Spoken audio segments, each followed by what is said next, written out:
राधे राधे।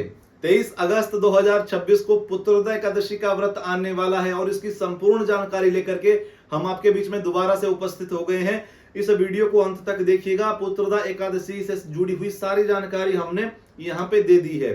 देखिए, जितनी भी निसंतान महिलाएं हैं जो संतान प्राप्ति करना चाहती हैं, कई वर्षों से प्रयास कर रही हैं लेकिन नहीं हो पाता, कई प्रकार की रुकावटें आ जाती है, तरह तरह के डॉक्टरों को दिखा लिया, कोई रिजल्ट नहीं निकलता, या फिर आप अभी गर्भवती हैं, अपने गर्भ से बहुत ही ज्यादा दिव्य सुंदर संतान की प्राप्ति करना चाहती हैं, तो जो उपाय आज हम आपको देने वाले हैं, जो जो चीजें आपको बताएंगे, यदि ईमानदारी के साथ उन उपायों को आपने किया, निश्चित मानिएगा, हम विश्वास के साथ आपको कह रहे हैं कि 1 वर्ष के भीतर में आपके परिवार में खुशियां आएंगी। जितनी भी निसंतान महिलाएं हैं, जो जो चीजें हम बताने वाले हैं, ध्यान से सुनिएगा और अपने फैमिली फ्रेंड्स के साथ इस वीडियो को शेयर अवश्य करना। जिस दिन आपको संतान प्राप्ति हो जाएगी, 1 वर्ष के भीतर में आपके परिवार में जो खुशियां आएंगी, उसके बाद आकर के इसी वीडियो पर दोबारा से कमेंट कर देना ताकि हमें भी पता चले। देखिए, सबसे पहले 23 अगस्त को रात्रि में 2 बजे एकादशी तिथि प्रारंभ हो जाएगी और अगले दिन 24 अगस्त को सुबह 4 बजे इसका समापन हो जाएगा। तो उदय तिथि के अनुसार 23 अगस्त को पुत्रोदय एकादशी का व्रत किया जाएगा और अगले दिन 24 अगस्त को 10 बजे तक हरिवासर का समय रहेगा। हरिवासर में पारण नहीं करना चाहिए, तो पारण आपको 10-11 बजे के बाद ही करना है। इस बात का आपने विशेष ध्यान रखना है। अब एकादशी सुनिए। एकादशी, ये जो एकादशी है, इस एकादशी का व्रत यदि कोई भी व्यक्ति कर ले, उसकी सारी मनोकामना ठाकुर जी पूरी करते हैं। और स्पेशली निसंतान महिलाओं को यह व्रत करना चाहिए। इस दिन सवेरे आपको जल्दी उठना है ब्रह्म मुहूर्त में और अपने स्नान के जल में चुटकी भर हल्दी डालनी है। तत्पश्चात आपने स्नान करना है। उसके बाद में आपने अपने घर के ठाकुर जी की सेवा करनी है। पंचामृत से अपने घर के ठाकुर जी का अभिषेक कराना है। यदि आपके घर में लड्डू गोपाल नहीं है, कोई ठाकुर जी का विग्रह नहीं है, तो आसपास के किसी भी पीपल के वृक्ष के पास में जाकर के आपको 1 लोटे में कच्चा दूध डाल करके आपको पीपल के वृक्ष में मीठा दूध अर्पित करना है। किसी भी लोटे में आप ले जा सकते हैं, तांबे के लोटे में दूध को मत ले जाइएगा। इस बात का आपने विशेष ध्यान रखना है।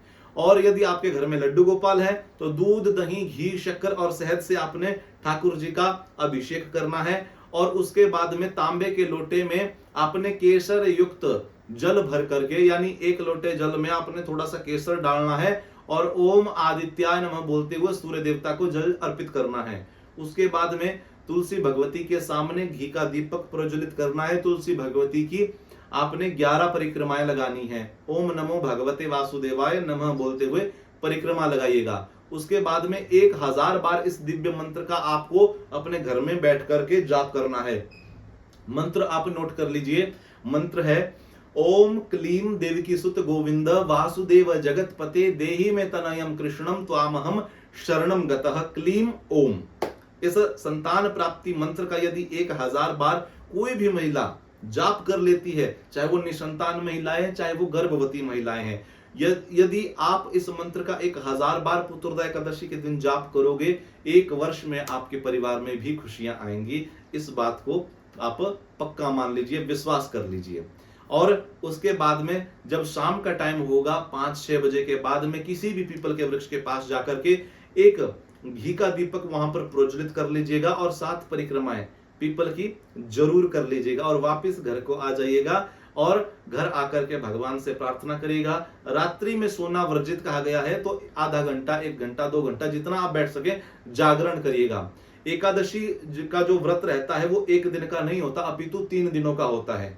तो 10वीं से प्रारंभ हो जाता है, जिसमें आपको शुद्ध सात्विकता के साथ रहना है, ब्रह्मचर्य का पालन करना है, तामसिक भोजन आपने बिल्कुल भी नहीं करना है। और निसंतान महिलाओं को, कोई भी महिला है, अपने मुख से इस दिन गलत नहीं बोलना है, क्रोध नहीं करना है, बस अपना मन आपने भगवान में लगाना है इस दिन। यदि आप चाहती हैं आपकी मनोकामना पूरी हो जाए, तो जितना भगवान का भजन करेंगे, भगवान का पूजन करेंगे, भगवान में अपने मन को लगाएंगे, उतना शीघ्र भगवान आपकी सुनेंगे, आपकी मनोकामना पूरी करेंगे। शुद्धता से रहिएगा।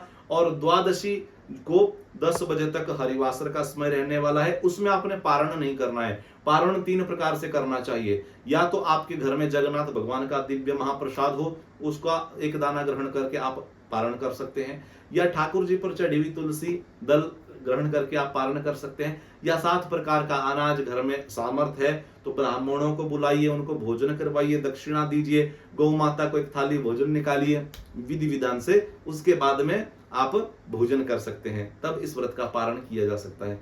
इस प्रकार से आपको पुत्रदा एकादशी का व्रत करना है। फिर भी आपके मन में कोई भी डाउट हो, जैसे कि कई महिलाओं को व्रत के दौरान मासिक धर्म हो जाता है, तो महिलाएं कहती हैं क्या उनका व्रत टूट जाएगा? बिल्कुल भी नहीं टूटेगा। हाँ, आपके हस्त से जो क्रियाएं होंगी, पूजा पाठ होगा, वो वर्जित रहेगा। आपने व्रत कंटिन्यू रखना है, आपका नाम जप चलता रहे, अपने कमरे में, कक्ष में, पूजा स्थान की किसी भी चीज को आपके निष्पर्श नहीं करना है, वहां पर नहीं जाना है, व्रत को कंटिन्यू करके रखना है। फिर भी आपके मन में कोई डाउट हो, कोई क्वेश्चन हो, तो आप हमारे व्हाट्सएप नंबर 7876302166 इस नंबर पर व्हाट्सएप पे लिख करके आप हमें मैसेज कर दीजिएगा, जानकारी हम आपको दे देंगे। या फिर आप चाहें तो अपनी अपने परिवार की बच्चों की जन्म कुंडली भी हमारे द्वारा दिखवा सकते हैं, बनवा सकते हैं। आप कमेंट बॉक्स में जय श्री कृष्ण अवश्य लिखें।